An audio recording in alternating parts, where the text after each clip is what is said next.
Hey guys, it is Tristan with Nerdette's NewsStand, and I overslept just a little bit, but I definitely am going to get this out as early as possible.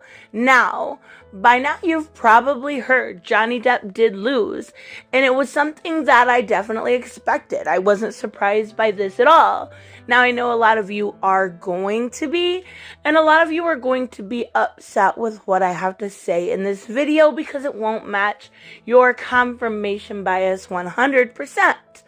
But sitting here this morning kind of thinking about how to go about this video has bugged me a little bit, right? Because it reminds me of the Vic Mignogna case. People wanting to win so badly that they were screwed, or that they were blinded kind of by the screwed ups that were done, by the screw ups that people make, and the contradictory evidence, and ignore the fact that these cases were long shots to begin with. Something like this is huge. Something like this takes an overwhelming amount of evidence in a court that is biased already. And if you think that just because the other side, talking about Amber here, were, pieces of shit and liars in many ways, that doesn't mean they didn't have a strong case. And unfortunately, I'm not surprised. And one living it, right? Going through the evidence as close as I possibly could, knowing the signs. The more I dug, the less I liked. The more I saw, whether it was factual evidence or not, or circumstantial, the more I saw, the more that I knew that this isn't 100% Johnny didn't do anything. And I'm not going to blame it on drugs. I'm not going to give you my opinion because I don't have to at this point. We have a court document telling us this. Do I think that in a lot of ways Amber was extremely abusive? Absolutely. 100%. But do I think and admitted, we've seen him admit to headbutting and a few other things himself. Do I think he was 100% innocent? No, I do not. So let's take a look at some of these cases, some of these specific incidences. Now, a lot of this also comes from a place of bias. And I mentioned that on Friday. The court systems are absolutely biased to females. And we see that kind of in action, but not really. Because in this case, the whole thing was the wife beater headline. And all they had to do was prove that he hit or hurt or did any sort of abuse to Amber one time. That's all it had to be. He admitted on the first day to abusing her one time. So it was kind of over from day one. But yeah, a lot of us were still hopeful in this case, right? Because the way that Amber has made real victims look in comparison, the way that people have treated her as compared to him since the case, the double standards we see. But unfortunately, there's a lot to take in here. So let's talk about the incidences. This may get a little long, but I think I'll just talk about the incidences now. If you guys want me to, I can go through the rest of the documents. It is, I think, 198 pages long, the final, but there's a lot that can be talked about with this, and the incidences right now are enough to talk about. So let's talk about the first one, the tattoo incident, right?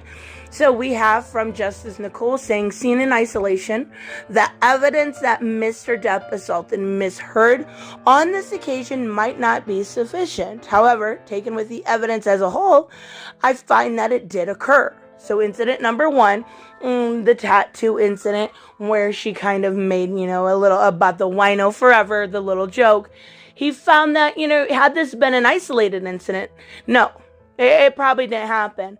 But because of taking everything as a whole, he thinks this definitely happened. So the painting incident, the flamingo, the whole thing with her ex, right? Overall, I conclude that Mr. Depp did assault Miss Heard and that the defendants have alleged. Now, This one I was actually surprised by because of the difference in metadata. A lot of the things were very weird here, right? So I was surprised to see this, but again, there is a bias there. So incident number 3. Now, this is from Hicksville in June 2013. In the course of the argument, Mr. Depp caused significant damage to the trailer. That was documented. There were pictures. Ms. Sexton could see that the damage was more than a broken light fixture, which is what Depp admitted to doing. And there was obviously more than just that. I accept her evidence. The argument that and the damages to property are symptomatic of Mr. Depp's manner when the monster side of the personality was dominant. Now, if you remember when they would talk about the monster, that was the drug-rattled Mr. Depp. That was the version of Johnny that simply came out only when things were bad. I also accept the evidence of Miss Heard that another aspect of the monster was that Mr. Depp physically assaulted her as she described. I addressed other aspects of this incident in the confidential annex to the judgment, in which I do not accept the further allegations made by Miss Heard in retaliation to this incident. So he does believe that some parts of this, I would have to specifically look at that annex to see what he's talking about before being able to comment on that further. But there's definitely parts of it he agrees with. Parts he thinks that Amber kind of used some sort of hyperbole on, right? So incident 4 was the plane journey from Boston to LA. We talked about this one quite a bit. So it says, as had happened previously when Mr. Depp became drunk and high on illegal drugs, he insulted Miss Heard and screamed obscenities at her. In the closing submissions, Mr. Sherborne submitted that Mr. Depp would not have done this in the presence of Mr. Debtors, Mr. Jerry Judge, which was Johnny's head of security, and the flight crew. However, I refer to the evidence of Mr. Depp's text to Mr. Bettany, in which, after recounting what he had consumed, he asked rhetorically, "What do you get?" Mr. Depp answered that question was a fucking blackout, screaming obscenities, and any fuck who gets near me. These verbal insults became, in the course of the flight, physical abuse. Whatever the configuration of the furniture on the plane, Mr. Depp managed to kick Miss Heard on the back or bottom. He said it was playful. He thinks it was more than just a playful tap, contrary to what he and Mr. Debtors said in their evidence. Mr. Sherborne submitted that Mr. Debtors and Mr. Judge would not have allowed this to happen. I do not accept that submission. Their first loyalty was to Mr. Depp.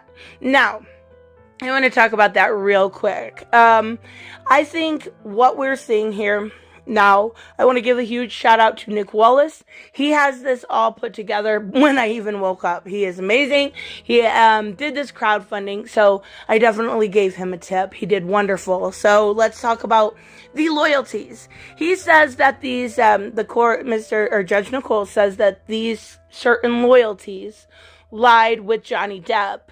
What he doesn't take into account later on is that Amber had the same thing. Amber has the same thing with her people, right? But he only points it out about Johnny's people, that their loyalties lied with Johnny.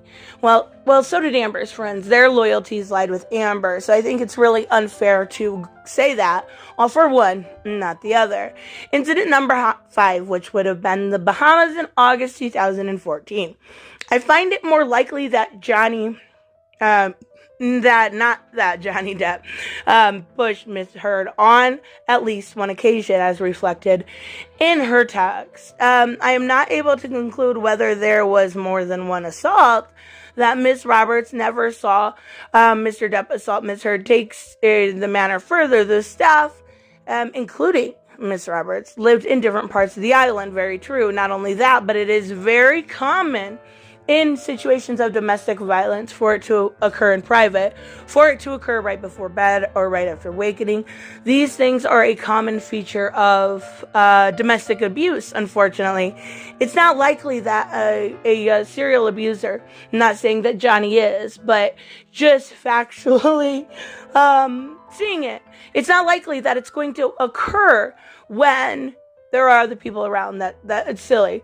It's a private thing, unfortunately. So it says Ms. Heard acknowledged that she had made a mistake about the location of the door, which was splintered. That is a peripheral matter, and I do not find it caused me to doubt her account of being assaulted by Mr. Depp. Now, let's talk about incident number 6, which would be LA, December 2014. I am not persuaded that Incident 6 constituted a physical assault of Ms. Heard by Mr. Depp. Plain, simple, it didn't happen in his opinion. Tokyo, Incident number 7, January 2015. Now, I do have an older video that went over each of these in quite a huge detail. I'll link that in the card up above because it would take me hours to explain each and every single one. Followed by the results, right? So I have found that on other occasions, not long before Incident 7, Mr. Depp was inadvertently affected by drinks and or drugs, whether prescription or controlled drugs. During those incidents, I knew that a lot was going to be blamed on that.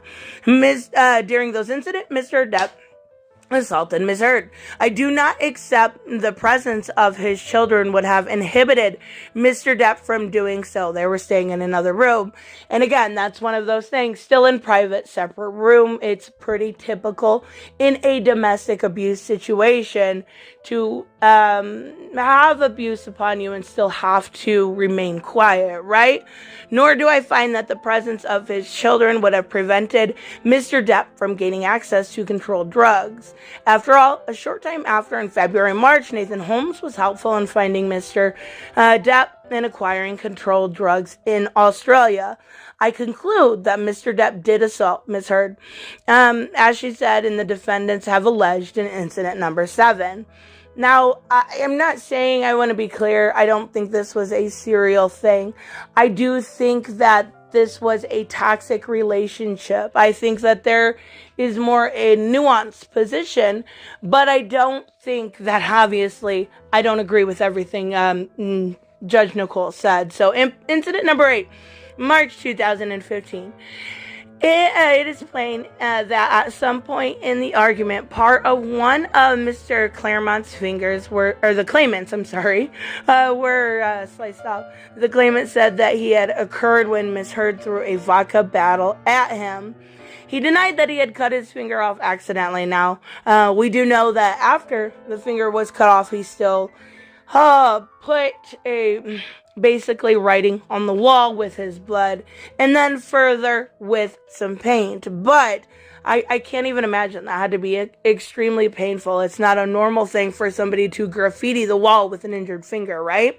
So, it says at first he used blood from the finger. He then dipped his finger into paint, and there are evidence photograph. He actually, came clean with all of this, said that part of it did read, starring Billy Bob Thornton and Easy Amber. And Mr. Depp agreed that he wrote that. He also wrote on the lampshade, "Good luck and be careful" at the top. There was a lot of his talk when it came to her being over ambitious and such. And he says, Malcolm Connolly said that he arrived at Mr. Depp was outside, and Mr. Depp said to him words to the effect of, "Look at my finger. She cut off my finger. She smashed my hand with a vodka bottle." Mr. Connolly also said that Mr. Depp told them that Ms. Heard had put a cigarette on his cheek. Mr. Connolly could see the mark on Mr. Depp's face. He also agreed that Ms. Heard was saying that Mr. Depp had burnt himself with a cigarette, although she specifically, did not say that. Mr. Connolly had shown a photograph of Mr. Depp lying in a hospital. He identified the mark to which he had talked about, where he was burnt in the face, and I'll show you that picture.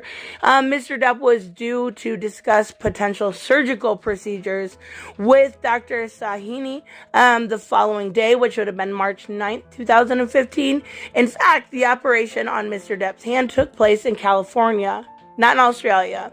I actually didn't know that when doing this. So the bone was pinned, plaster cast was put over it, and showed photographs, which was March 18th, 2015, of the cast, in which has little dinosaurs on it. Adorable. Neither the hospital nor Dr. Sahini nor Dr. Kipper made any mention of this cigarette burn to Mr. Depp's cheek. I don't think that matters. We can see that clearly in the picture. There's a lot of disagreement here. There's a lot of a bias, definitely female bias. If you're trying to say that didn't happen, I find that very silly, though I did not know a lot of it occurred in California. I will say that. So let's go to the next incident, because there's a lot when it comes to this one. There's a lot of evidence altogether saying in this incident, Amber received multiple assaults by Johnny in Australia. The rage, everything involved. There was a lot. It was not a hostage situation like she asserted, but she definitely, in this court's eyes, received multiple assaults during that incident at his hand. So let's talk about incident number 9. The Stair incident on March 23rd, 2015. Now, it is no part of my function to decide whether Mr. Depp was having an affair with Rochelle. Same goes for Ms. Heard when it comes to Franco, Billy Bob Thornton, Elon Musk, or anyone else. Even if he or she had been unfaithful in this sense, it could not begin to excuse the use of violence in consequence. I completely agree, 100%. To be fair to Mr. Depp and Ms. Heard, neither suggested that it could. I regard the most reliable account of what took place, which would have been by Mrs. Lloyd. Now, these were texts that were sent back and forth, where Miss Lloyd was kind of saying they were getting violent again. She had to restrain them both. She wasn't saying one or the other had been violent. She wasn't saying just Johnny or just Amber. She was saying they both were violent. We had to stop this. And that's really what decided in this incident for him to be, for at least this specific incident number 9, to be he thinks he's guilty. So, incident 10, Southeast Asia train incident. Simple. I don't accept it. I don't think it happened. I don't think most of us did. Incident 12, December 15th, 2015. Now, this was the day before the James Corden late show appearance. We've talked about this one quite a bit also, because of the pictures, because of the moving video. And now, this is a little different. Again, I disagree, but it says between Mr. Depp and Ms. Heard, I find it more probable than not that on this occasion, as on others, Mr. Depp was under the influence of drugs and or alcohol. The argument was not just verbal, it became physical. Mr. Depp assaulted Ms. Heard. This included headbutting her, as he admitted at the course of this cross-examination. And that was day 1. When I read that, and I talked about it in one of my day breakdowns, he completely admitted and said, hey, I headbutted her. Okay. Yeah, game over, right?